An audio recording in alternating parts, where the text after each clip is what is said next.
नमस्कार साथियों। तो आज मैं बताऊंगा हमारी पृथ्वी पर कितने द्वीप हैं। कितने द्वीप हैं हमारी पृथ्वी पर। पहले हमारी पृथ्वी पर एक ही महाद्वीप हुआ करता था। एक ही महाद्वीप हुआ करता था और चारों साइड उस समय पानी ही पानी था, जिसे पेंजिया महाद्वीप जाना जाता था। क्या? पेंजिया।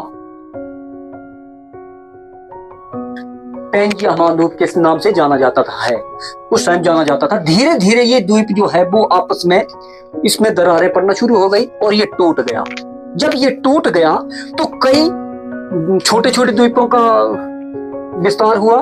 कई छोटे छोटे द्वीप बन गए, कई बड़े महाद्वीप बन गए। तो इनमें से मुख्य जो महाद्वीप है वो कितने हैं? 7 हैं। ठीक है। पहले आता है हमारा एशिया, जो सबसे बड़ा महाद्वीप है धरती का, वो एशिया है। उसके बाद आता है यूरोप, उसके बाद अफ्रीका, उसके बाद आता है ऑस्ट्रेलिया, फिर आता है उत्तरी अमेरिका, फिर आता है दक्षिणी अमेरिका और फिर आता है अंटार्कटिका।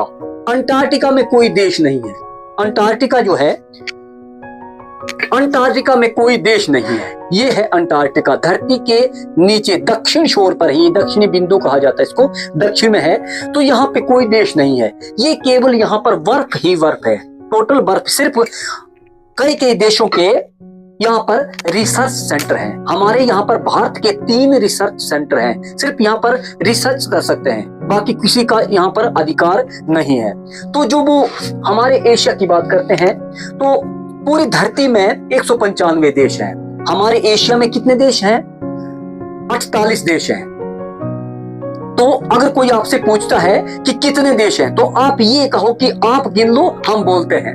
तो एशिया में कितने देश हैं? 48। Number 1 Azerbaijan, Afghanistan, Armenia, Indonesia, Iran, Iraq, Israel, Uzbekistan, Oman, Kazakhstan, Qatar, Cambodia, Kyrgyzstan, Kuwait, उत्तर कोरिया, दक्षिण कोरिया, चीन, Timor Leste, Japan, Georgia, Jordan, Kazakhstan, Turkey, Turkmenistan, फिर आता है थाईलैंड, फिर आता है Nepal, Pakistan, Philippines, Bahrain, Brunei, Bharat, Bhutan, फिर आता है बांग्लादेश, मंगोलिया, मलेशिया, मालदीव, फिर आता है म्यांमार, यमन, रूस, लाओस, फिर आता है बेनान, फिर आता है वियतनाम, फिर संयुक्त अरब अमीरात, साइप्रस, फिर आता है सऊदी अरब, सिंगापुर, सीरिया और श्रीलंका। तो ये 48 देश हैं हमारे एशिया महाद्वीप में। धन्यवाद।